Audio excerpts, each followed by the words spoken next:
Hello and welcome to Syracuse's Salt City Comic-Con. I'm Ed Catto. I'm so thrilled to have the prolific and talented writer Ron Marz here in Syracuse. We're going to be speaking to him a little bit about past projects as well as current projects and state of the industry. Ron is a fellow who is based in nearby Albany, New York, but it's a thrill to have you here in Syracuse. Yeah, it was a jaunty 2-hour drive. Yeah, fantastic. You got to go to Albany to Syracuse. You basically just take a left and point the car straight. Oh, there you go. Even I could do that. That's wonderful. Now, one thing that I do want to point out is we're drinking some beers from our sponsor, Gordon Biersch, local New York company who's made their special Superhero Summertime Brew just for the convention. Interesting, Ron, you might get a kick out of this. They brewed 14 barrels. Usually when they do their keg tapping party, they go through 1 barrel. Well, they went through 3, so now it's screwed up their whole planning for how long it will last them. And Salt City Comic-Con is on a faster pace for this than any of their specialty beers. So, well, obviously Syracuse drinks. Yes, and Syracuse comic fans are very good at it, so we're thrilled with that. Ron, so glad to have you here. As you've been sitting here at the convention the past couple of years, we're very interested in learning what fans are saying to you, and I'm especially wanting to start off understanding how much fans come up speak about your beloved old work and how much fans carry along with your new work and how you balance that. It's obviously a mix. The interesting thing in the last year or so is obviously, look, they're gonna put Green Lantern on my tombstone. That's what I'm best known for, and what probably had the biggest impact in the industry. But in the last year, like, people are all about my Silver Surfer stuff because of the Avengers movie. Yeah. Now, when you were writing Silver Surfer, there was one issue that had a connection with the Avengers movie. Is that right? Well, my first gig in comics, period, was Silver Surfer for Marvel. It was the first thing I did. And you had followed like Englehart in that series? Well, Englehart started the series. Starlin did it for 14 issues, 15 issues. And while Jim was doing it, he brought me in. We co-wrote a couple of issues. Yeah, he's been kind of a mentor to you. Is that? Yeah, I mean, I have a job in comics because of Jim. I wouldn't have a career without him. Yeah. So when Jim was doing Silver Surfer, he showed me the ropes, turned the reins over to me with issue 51 because he was going off to do the Infinity Gauntlet. Yeah. And which was just a comic then. And then launched the Warlock series that he was doing. Yeah. So I'm sure with a lot of arm twisting on his part, he got Marvel to hand me Silver Surfer. So within really my first year in the business, I had a regular Marvel book that was, at that time selling like 300,000 copies every month because it was the 90s boom. Yeah, and fantastic. certainly that aspect is why I had a job in comics at the time, because comics were in a boom period, and man, if you were semi-coherent, they would let you do comics. Oh, you were more than semi-coherent. They needed something to fill around the ads. Yeah. So the Surfer stuff was my first job in comics, and among those first issues that I did, they were all Infinity Gauntlet tie-ins. Yeah. My first 8 or 9 issues were tied into the Infinity Gauntlet series. So I didn't realize it at the time, but it was huge for me to work within that framework and try to tell stories that were involved in that storyline, but didn't have a huge impact on that storyline. I was really getting a lesson in working in a shared universe immediately upon entering Marvel, and now those issues are back. Now people bring those issues up to me and go, oh, these were the first comics I read, or they're into it because of the Infinity Gauntlet and Thanos stuff. Right. And Marvel's reprinting all that stuff now, so it's sort of weird to have like your first stuff that you did now 27, 28 years ago, kind of rise to the top of the pool again. Yeah. And some of it I look at and go, man, I didn't have any idea what I was doing. And once or twice I look through it and go, that one wasn't too bad. Oh, yeah. You're very humble guy. It probably goes without saying that you couldn't have anticipated there'd be a major blockbuster movie and every kid would know. And, No, never. I mean, that's beyond the... It was in Las Vegas last weekend with Jim Starlin. I stopped out and to hang out with him, and we heard you play the slots. Yeah, things went well. Yeah, the Johnny Cash slot Johnny machine. Cash slot machine. You know, I have never heard "Burning Ring of Fire" so many times in my life. So you know, Jim and I hung out for a couple of days and had dinners and stuff, and there was sort of, you know, it's kind of a pinch me moment where, you know, even 15 years ago, nobody knew who the hell Iron Man was. Like if you said Iron Man to somebody 15 years ago, most people thought you were talking about a Black Sabbath song. Right. You know, the Iron Man was a B or even C-list character that nobody really knew. Right. That first Iron Man movie really changed the face of entertainment. Really. Sure. And so, you know, we've gone from that, where 15 years ago nobody knew who the hell Iron Man was, to, you know, Thanos is a gag line on Saturday Night Live now. Yeah, like right. Somebody knows, like not just somebody knows who Thanos is, everybody knows who Thanos is. Yeah. So Jim and I were discussing that, and it's obviously it's even weirder for him because Jim created Thanos. You know, Jim brought Thanos to Marvel with him, and it's just it's a real odd. It's an odd place where we find ourselves in that you know, this stuff that, I mean, literally Jim just made up all this stuff and Jim's really been telling the story of Thanos his entire career. Yes. Much more so than Warlock and Surfer and a lot of the other stuff that he's written. He comes back to Thanos all the time, and now to have it be, you know, larger than life on the screen in front of you, brought to life by Josh Brolin. It's, you know, Jim says he still finds it very surreal and has to kind of step back and go, oh, this really happened. This is, and you know, and the shelf of Thanos merchandise in Jim's studio just grows and grows. I got a marketing email the other day, and it was all about a business topic, but the subject line was like, you know, make your efforts Thanos-sized or something along that. It's like, oh man, it's like it's so pervasive. I'm also think about how even some of the secondary characters, like Gamora, like every little girl knows Gamora at Halloween now too. Even beyond that. You know, as Jim said, we did some video interview stuff for the Kickstarter that we're doing with Jim and Ominous Press, and you know, he said that if somebody had told him, you know, 40 years ago that his legacy was going to be, you know, a purple bad guy, a glove, and two green misfits, that he would have not known what the hell they were talking about. But, you know, here we are. Oh yeah, no, fantastic. Well, that's great. I think that's fantastic. I don't want to spend too much time in the past, but I'm surprised how strong the Green Lantern stuff is, even just speaking to people around here. And I even see you almost sold out of the Green Lantern and issues that you brought on your table. I wonder if maybe you can comment. I think a lot of us forget about those days and how mad people were at Ron Marz and what a strange time that was. Well, now it seems silly. You know, that was a big deal. People are just mad about different stuff now. Yeah. They're always mad. Yeah. You know. Why is it you make everyone so mad, Ron? Well, it's the nature of my personality. Look, if you're not getting any reaction out of people, then you're not doing your job. That's right.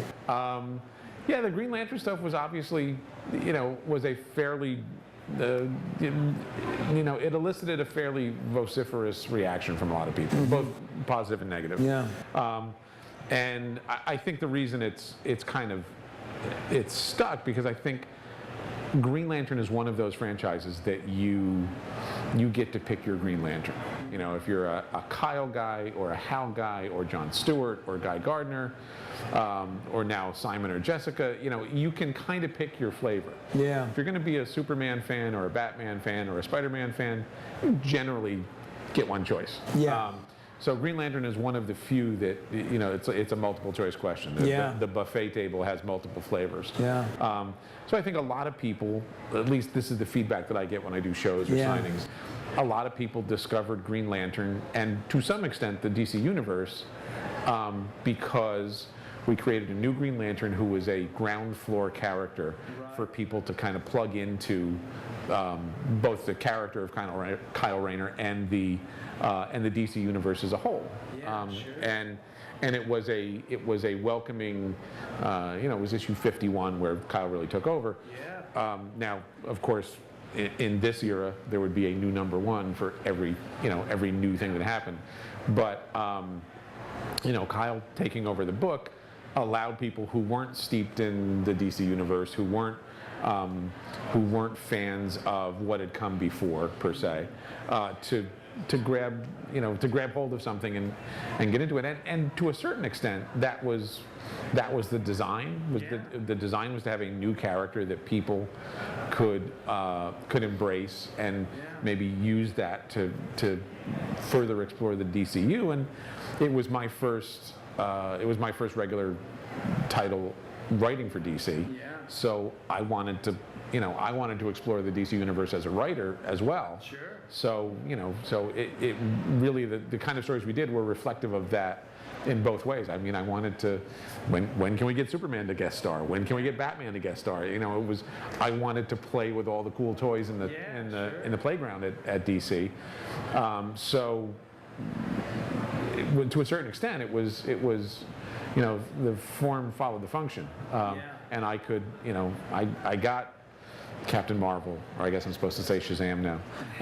I got Captain Marvel and Wonder Woman and Batman into the book, and really explored those different areas of the DCU as my character explored this new reality that it had been thrust into. Yeah. As an older reader, even at that time, loving the old mythology, I remember I felt very refreshed, and it seemed like just the way, you know, friends grow older, or switch jobs or something. I mean, for me that was a lot of fun, as like the DC Universe was kind of made more youthful, and then that kind of slipped away. Do you have any thoughts about that? Or Well, I mean, now it's, you know, look, comics, especially at the big two, are kind of like the weather.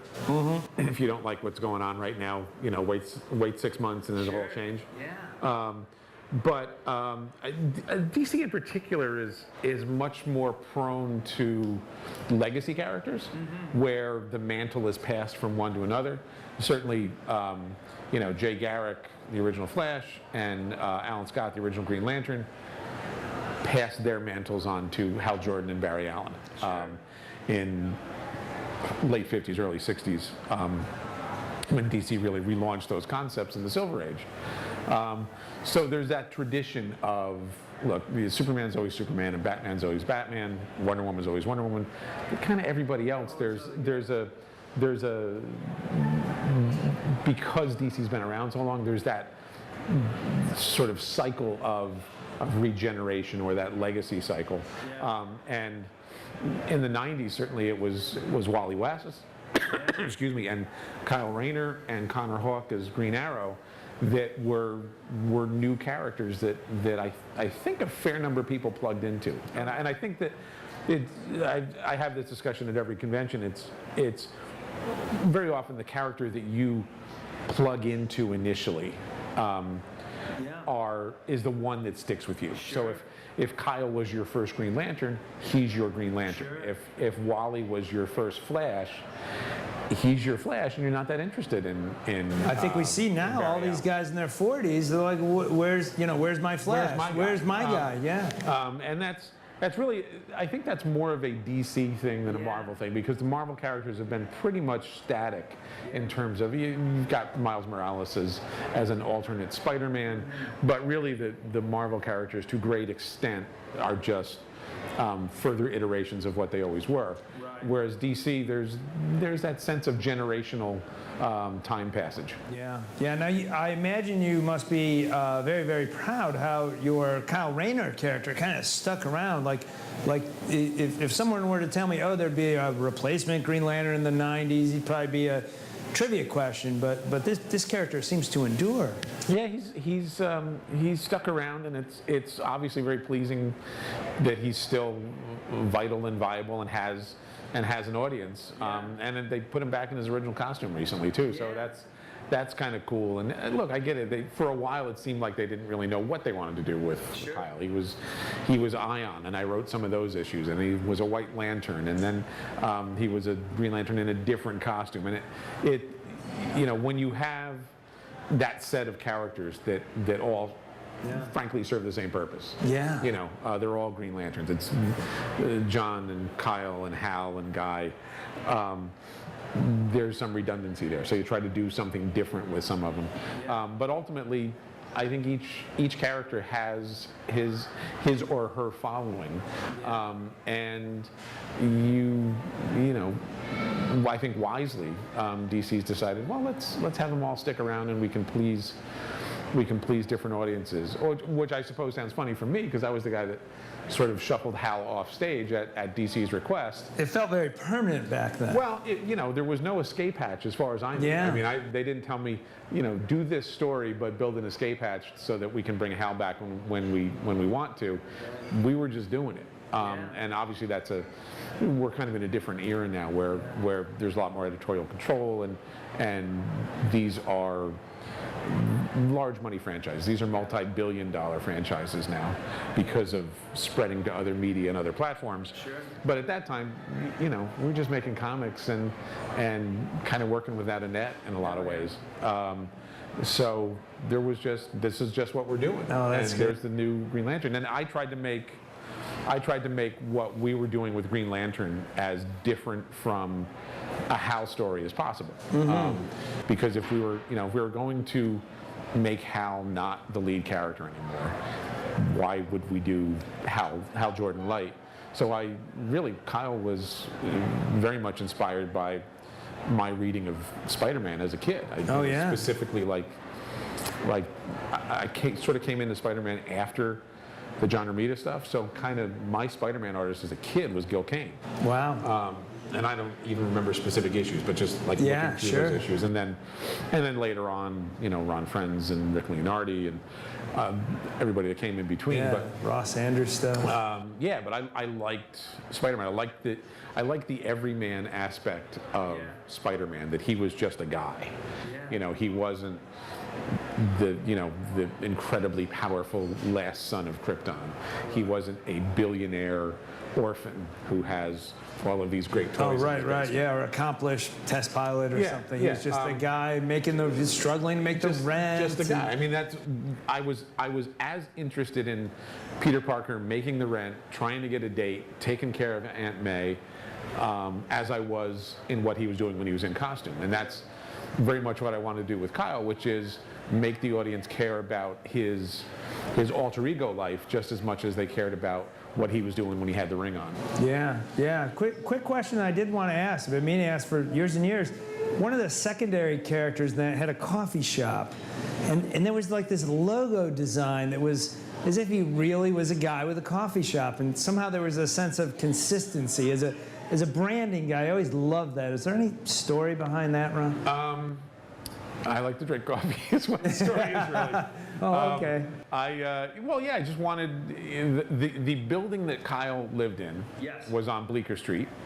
It was next door to Dr. Strange's house. If you look at the address, it's actually next door to 177A Bleecker, which is Dr. Strange's address. And actually, when Kyle moves to New York and walks down the street, he actually encounters Wong, Dr. Strange's manservant. Oh my goodness! Who tells him it's a strange neighborhood? Nudge, nudge, wink, wink. Oh love it. You could never do that now. Everybody would lose their minds. Crossing the streams. But right. That first issue of Kyle in New York is there's Wong walking down the street. So I wanted something that felt real and New York, which is why I moved the series to New York, because DC, another one of the differences between DC and Marvel was that Marvel took place in real places. It was generally New York, but other real cities, and none of DC cities are, it's Coast City, Metropolis, Gotham, Opal City, like everything's Midway, everything's a sort of made up Yeah. kind of city, which is cool in its own way, certainly. But I wanted to have that anchor of reality that you get from there's New York and there's the Empire State Building, and there's a reality to that I think helps ground the character.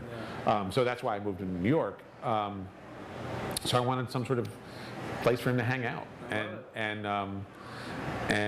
I made up Radu, who was I think Romanian, because I actually swiped that from a terrific novel called Summer of Night by a writer named Dan Simmons, who's one of my favorite writers. It's a vampire novel, and it takes place in Romania, of course. And one of the characters in that was named Radu. Not that they're the same character, but I just thought, well, that's a cool name. So yeah, Radu was just a guy who ran a coffee shop, and then I think we did an issue later where you found out that, like, in that his past, there were some, sort of espionage. Right, things, he had a backstory. there was more of a backstory to him, but he was just a supporting character, and Darryl Banks came up with a great logo. Yeah, that was Darryl like Banks. a big mustache on a coffee pot. Yeah. And frankly, when my original editor on the series was Kevin Dooley, when he left staff at DC, and DC hired in Bob Schreck, who's one of my favorite editors and one of my favorite people in the world from Dark Horse. Sure. When Bob came in and took over the book, he had like 24 Radu's mugs made. Oh, funny. He had a guy that did stuff like that. Oh, yeah. So before all the on-demand. So one day, this box shows up at the house, and it's like half a dozen Radu's mugs. Oh, man. And I've still got them. Oh, I love it. I've still got these black and white mugs. And they're obviously, once in a while I'll tweet a picture or something like that of one of the mugs, and I could sell those mugs for a lot of money. Good for you. That's great. Well, can we skip ahead a little bit? And I'd like to talk about some of the more recent stuff, and maybe coffee is a place to start. So in the Albany area, there's a coffee company, and you've had some very cool projects with this company. It's Death Wish Coffee. They're just north of Albany, and like I knew a guy who knew them, and they introduced us. We went to dinner, and they said to me, pitched by my friends Jeff Ayers and Herb Cloutier, who knew Death Wish. Jeff actually works for Death Wish now as their podcast guy. They said, well, how about we do a comic? And I thought, well, that's kind of weird, but sure. What do you want to do? You're thinking free coffee out of this deal. Well, hell yes. And so they're a very social media savvy company. They're very, and their brand loyalty is amazing. Sure. So they said, well, we like comics, and you know how to do comics, so can you make a comic for us? And I was like, sure. What do you want? Do you want like the story of how coffee is made, or what thing are you looking for? Yeah. And we were at a diner having this meeting, and they said, well, you can't tell anybody, but watch this. And the owner, Mike Brown, gave me his phone, and on the phone was the Super Bowl commercial that they won. And this is 2 or 3 months before it was even announced that they had won the contest. So they had won the contest to make a Super Bowl commercial. Right. Is that the way this story goes? So they won the small business contest to have a Super Bowl commercial filmed and shown during the Super Bowl commercial. And the commercial was, you can still watch it on YouTube. The commercial was great. I think it was one of the highest graded commercials from the Super Bowl that year. It was a ship of Viking warriors rowing through surging seas and rain, splashing waves, and they're rowing for Valhalla. These are Viking warriors facing adversity. Sea's about to swamp their boat, And then you pull back and you realize that this stormy sea they're on is somebody's coffee cup, and he pours it down his throat. It's a great commercial. Very authentic, very very adept at pulling you in. And I was like, okay, so we're doing Viking comics, right? So essentially the comics that we've done for them so far are continuations of that crew and that boat, not necessarily getting poured down somebody's throat, but doing, just doing a fun comic. And so I said, once they showed me that, I said, well, obviously this is what we have to do. And I said, so how do you want coffee to figure into the story? I mean, do you want them to be drinking coffee on the boat? Do you want them around a fireplace? And they're like, yeah, you don't have to put coffee in it. Like, there was no very confident, right? No Good for product them. placement. Oh, there was no, there was no sort of whorish appeal to sell their brand. It was just tell a cool story. So we've got a story of this Viking crew, and they end up in Valhalla after going over the waterfall, and they encounter Loki and Odin. So we've done 2 free comics. I wrote it. Yeah, great The interior fabulous art. artist Rick Leonardi illustrated the interior. We've had a couple of colorists working on it, Niraj Menon and Nanjan Jamberi, who are both colorists from India, who are terrific. Who did the covers on Joe those? Jesko did the covers. If you're going to wow. do Vikings, you call Joe Jesko. Yeah, that's great. So Joe Jesko, the local Syracuse boy, did those covers. So Rick's a buddy. We love working together. I called him. I called Joe. I said, "Can you squeeze this in?" And we're actually working on a 3rd one right now. Oh, that's great. So the saga will continue, and as it's grown, we've done 2 issues. Second one has a Yeti in it. Oh wow, love it. So this, as we've sort of done this more, and it's been successful, people have embraced it, and they give these away at conventions, or if you order something on specific days, you get the comic for free. We've sort of worked out a backstory, and this is going to continue. This is going to be a more involved storyline that will not have Vikings drinking coffee at any point, because that's not what we're doing. Well, we're going to tell this sort of really taking the high road. This really cool mythic story, and those guys are just a dream to work with, because they let us do what we do. They're like, you know what you're doing. You know how to make comics. Just do something cool. So I think at this point, Mike that owns the company, he doesn't even read the comics until they come out. He just I want the experience of reading the comic. That's when a you're done with it. a client has confidence in you, Ron. That's great. He's sticking his head in the lion's mouth, but oh no, that's great. That's great. Yeah, well, we love local boy Joe Jesko as well, who's in overseas right now. He is in Gijón, Spain, I believe. Yeah. Yes, he is. Where Rick Leonardi is as well. Oh, really? Oh, so 2/3 of the team is there. Like, what the hell am I doing in Syracuse? Oh, jeez. Well, Ed, why did you bring me to Syracuse? Yeah, well, we want to give you the good place with the good beer, but next time we'll all go to Spain. How's that? That sounds great. I kind of like the music. That's good. And Ron, I also want to talk about another new project. This is a beautiful book called Beast of the Black Hand. I think you started this in a less traditional, or maybe becoming more of a traditional way. I'm wondering if you could tell me a little bit about this beautiful book, and a little bit about how you got here, and maybe the changing ways that projects come to fruition. Sure. It's a big, fat hardcover, and we're really proud of it. So I am editor-in-chief and lead writer at the Revivified Ominous Press. Yes. And this is one of the sort of first non-ominous universe projects we're doing. And it really kind of boils down to making comics with your buddies, and that sort of let's put on a show in the backyard kind of thing. Yeah. So one of my closest friends is Paul Harding, who is a sculptor and artist, but he's best known as a sculptor for DC Direct and Sideshow and Gentle Giant and a bunch of other places where he does statues and action figures and all that stuff. And Paul lives 20 minutes from me in the Albany area. Paul came to me one day and he said, "Hey, I've got this idea for a story." and it's mostly because I want to sculpt monsters.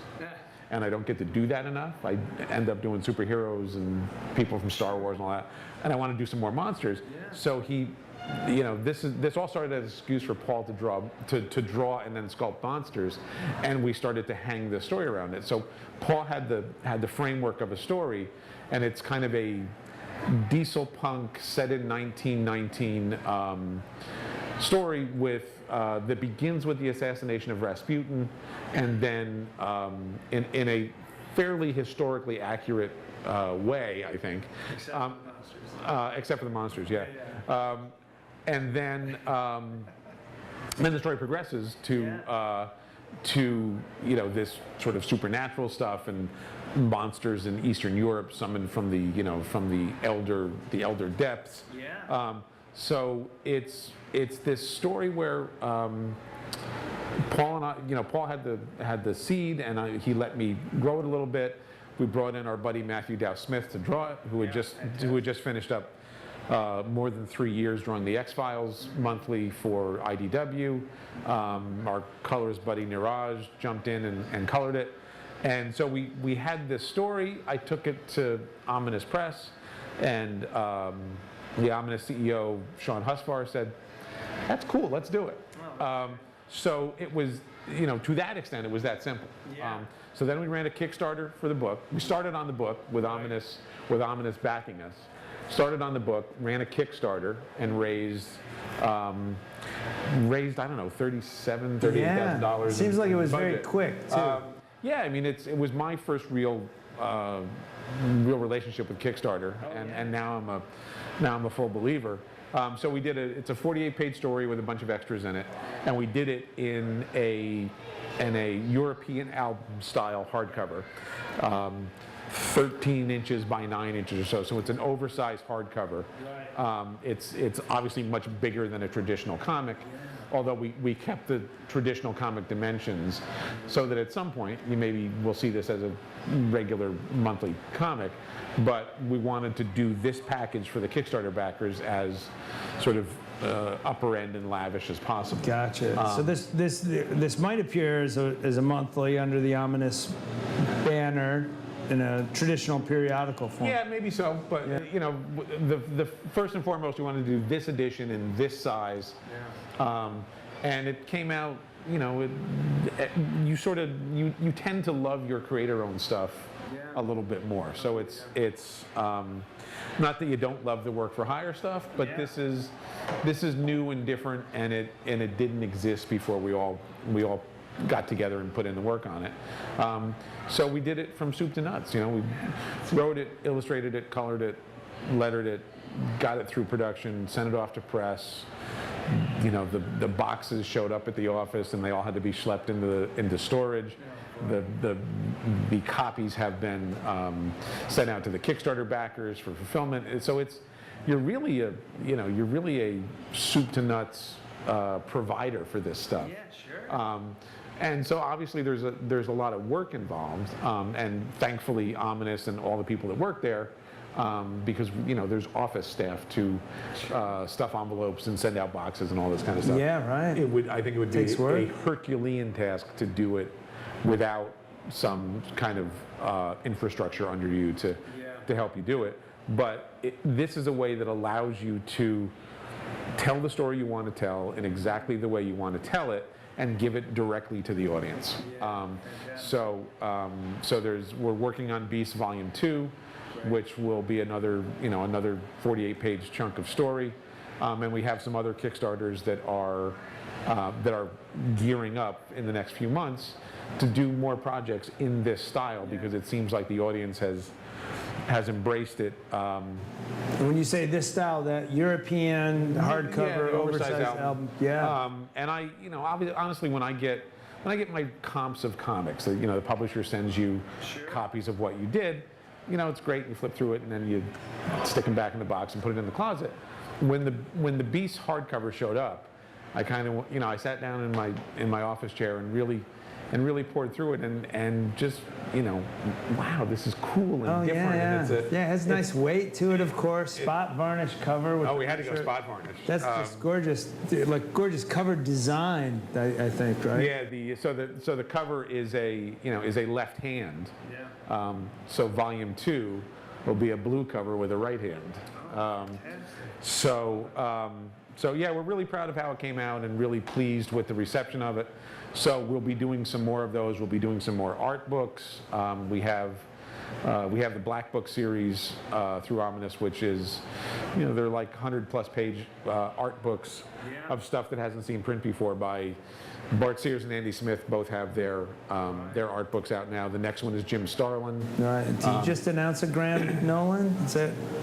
Yep, Graham Nolan's is the 4th one.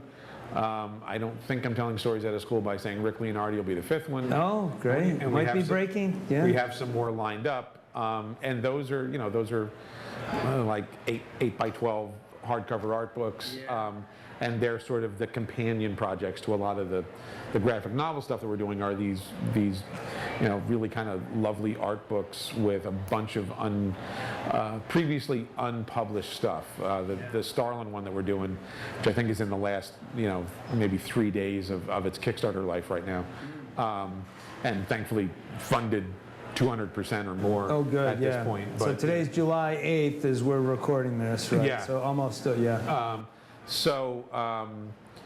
Jim's, I think 98% of the stuff in the Starlin art book has never been seen before. Wow.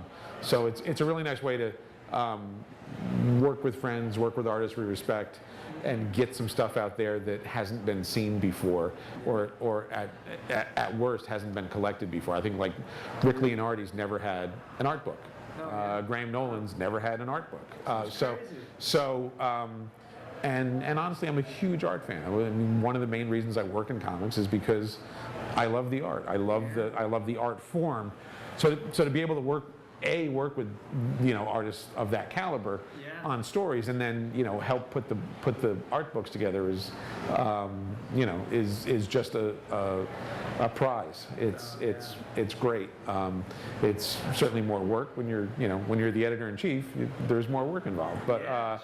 But to be able to bring these projects to fruition is a real gift. Oh, that's great. That's great. And can you tell us a little bit more about the structure of Ominous, this iteration of Ominous, and how it all works, and why we should be interested in it, and all Initially, Ominous Press was a publishing company that Bart Sears started in the 90s when comics was in a boom period and everything sold. Everybody wanted comics. It was, you could print anything and sell 200,000 copies. And some books from that era will bear that out, because there wasn't a whole lot of other reason then filling around the ads. But when the bottom dropped out of the market in the 90s and the speculator boom was over, Ominous Press shuttered like a lot of other small publishers. And,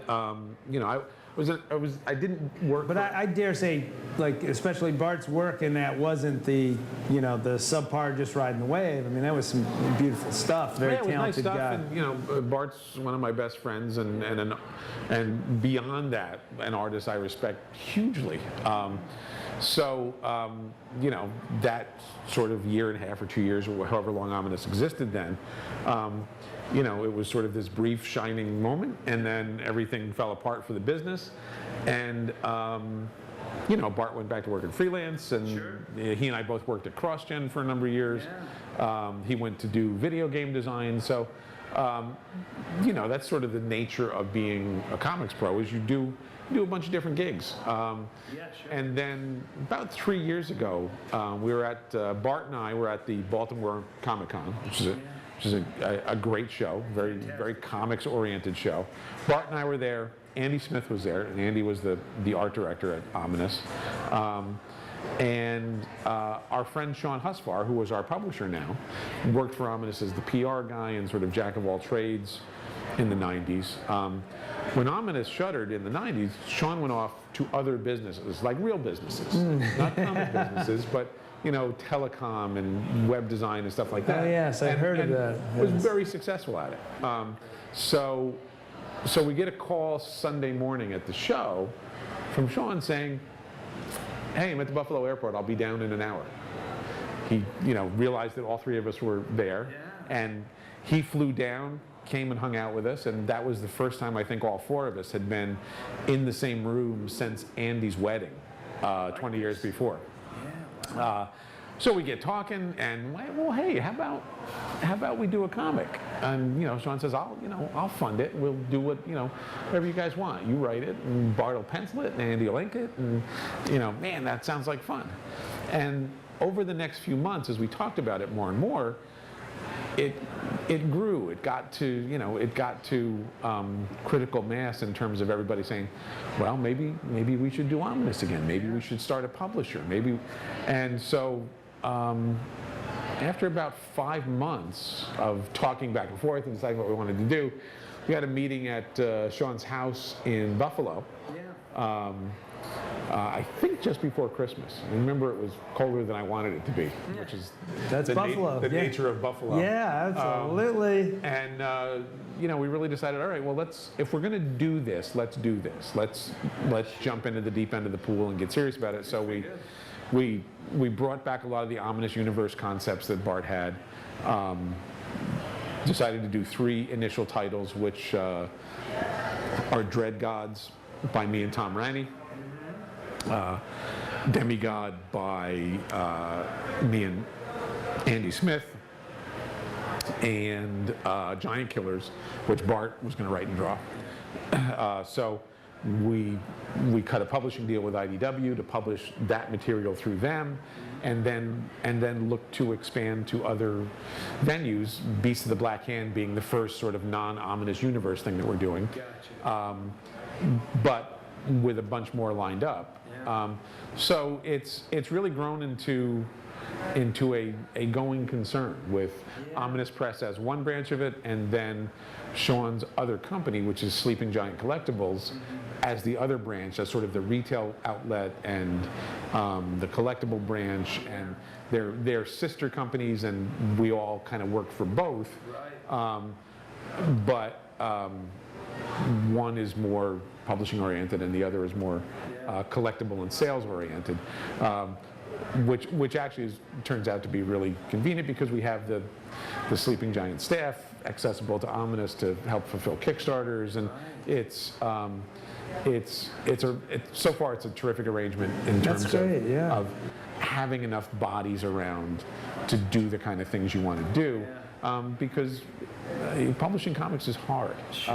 Doing the creative work is hard enough, and then actually doing the publishing and the editorial work and all that stuff is another going to layer conventions on top of it. It's a big weight to carry, and having enough people around to help us out to do those things is a huge boon, and obviously all credit to Sean Husvar for putting all that in place and backing us with the support that's needed to do a venture of this size. Well, I applaud the spirit of entrepreneurship that you all share, and the persistence that comes along with that. I think that's kind of the cool part of the story. It's a different landscape now, obviously, than even 10 years ago, because of platforms like Kickstarter, where you can take what you're doing directly to your audience, and not be dealing with a publisher or a distributor or anything like that. I don't think any one thing is, the direct market is not the only way to sell comics. Digital is not the only way to sell comics. Kickstarter direct to fans is not the only way to sell comics. But if you do enough of those slices, and you get adept at doing enough of those slices, you end up with a whole pie, hopefully. We're coming near the end of our time. I wanted to double check and see if we had any questions from the audience. I have one more question. It just came to me when you just said what you said. Are you finding that people interested are older, not so much younger? My experience is young people just don't read. There's no one answer to that. Obviously, I've been doing this for almost 30 years, and I have, thankfully, some form of fan base that will follow me to projects, which is awesome. I have some social media presence where you can sort of tell people what you're doing. So that's one aspect of it, and the other aspect is, you know, you do a show and people stumble across what you do and have no idea who you are, but this looks cool, I'll give it a try. It's you know, there's no one way to get to the customer base. There's no one way to put your work in front of people. So you have to, you know, you have to do a bunch of different things. You have to have your stuff. You have to have your stuff on Kickstarter because that's a great way to reach the audience. Yeah. You have to have your stuff in stores. You have to have your stuff online. If you do enough of those things, you start to build a big enough audience that you can sustain yourself. Yeah, yeah. That's great. Ron, any other upcoming projects that you'd like to plug? I know you had a couple great postcards you've been showing us here at the show. There's always stuff. I took over Fathom for Aspen. Yeah, sure. And that's been a real pleasure. I'm working with you know, with the Aspen crew and with those guys are great. Sia Ohm is the artist, and she's amazing.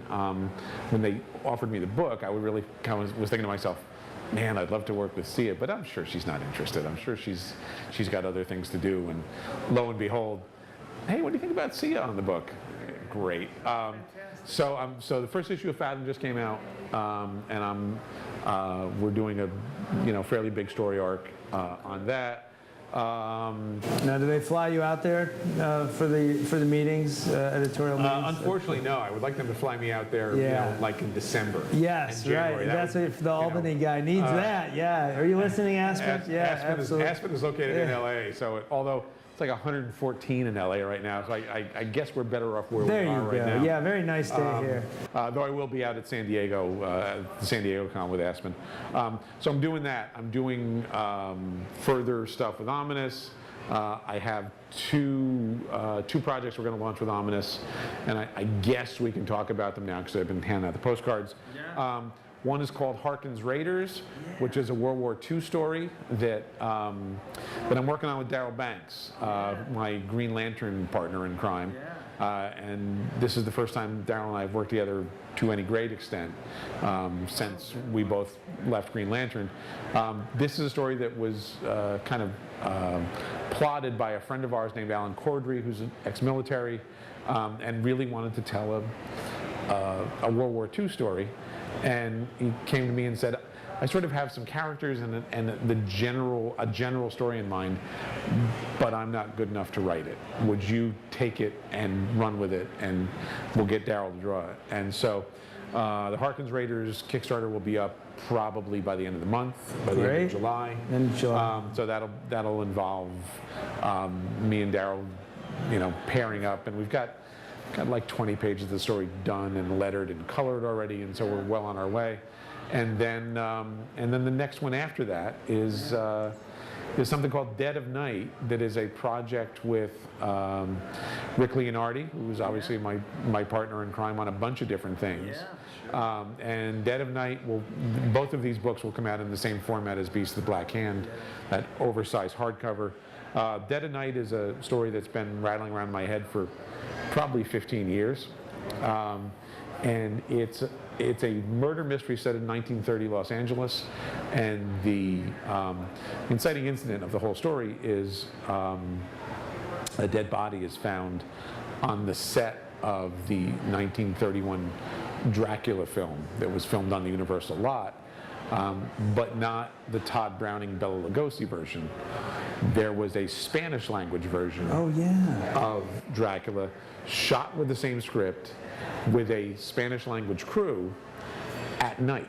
So when Lugosi and Todd Browning and that whole crew left for the day, a Spanish language crew would come in and film their Dracula. And in some ways, the Dracula that they filmed is kind of cooler and more stylish than the original one, than the original Lugosi one.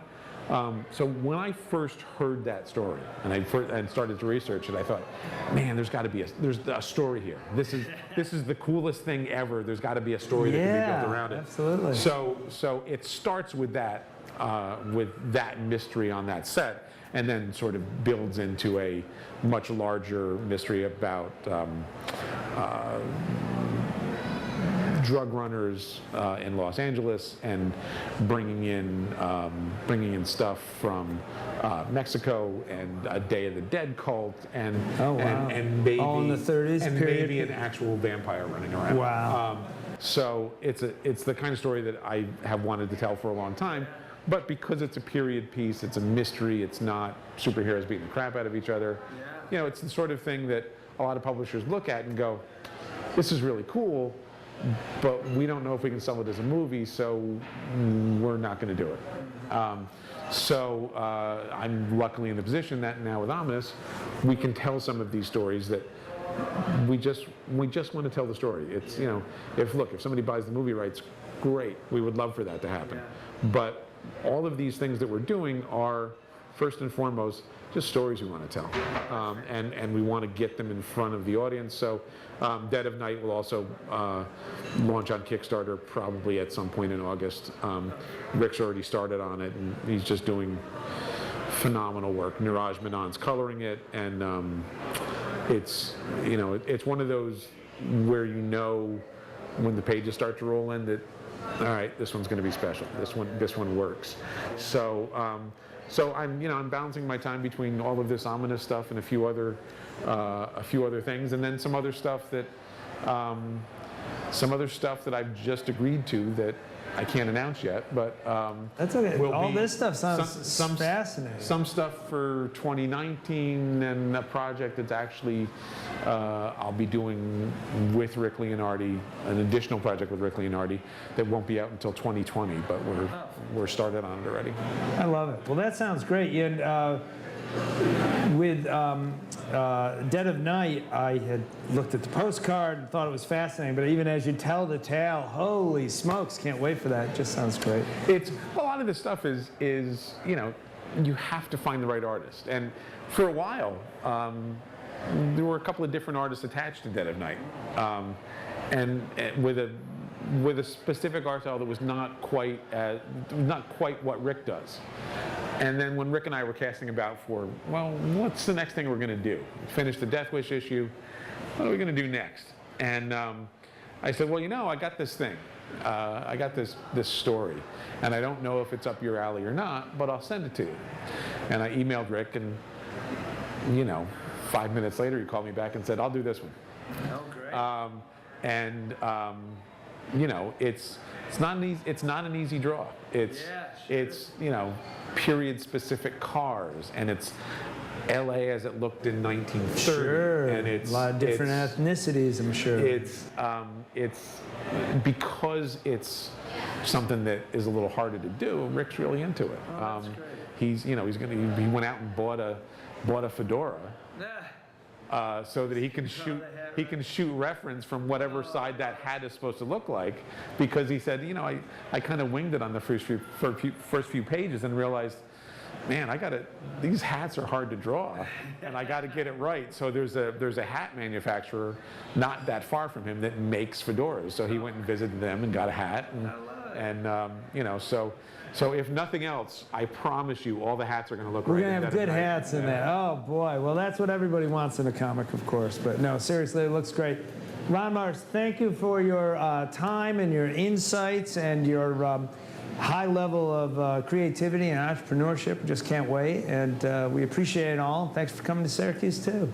Anytime, man. It's a pleasure. All right, good. Thanks so much, Ron Marz. Good. And most importantly, thanks for the beer. Yeah, that was like the best idea I've had all weekend.